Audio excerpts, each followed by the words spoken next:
tenemos el suelo, si lo veis está escarbado, nosotros lo llamamos jozao. Jozao de los jabalines.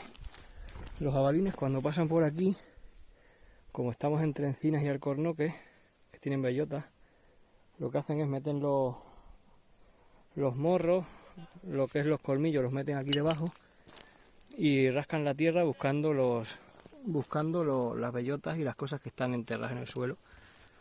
¿Veis cómo está toda la tierra movida? Estaba viendo aquí como un trocito de cerámica, mira, luego la voy a limpiar porque se ve que es como la parte de abajo, mira, luego la voy a limpiar a ver qué es lo que sale.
Para ir al convento, ya como huele. Uf.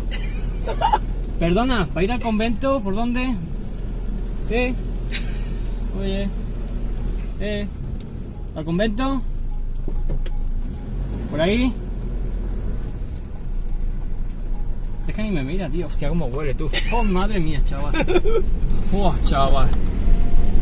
Huelen a cama. ¿Y dónde está, chaval? Mira, a ver, tira, no se vea asco golpeada aquí en pleno directo.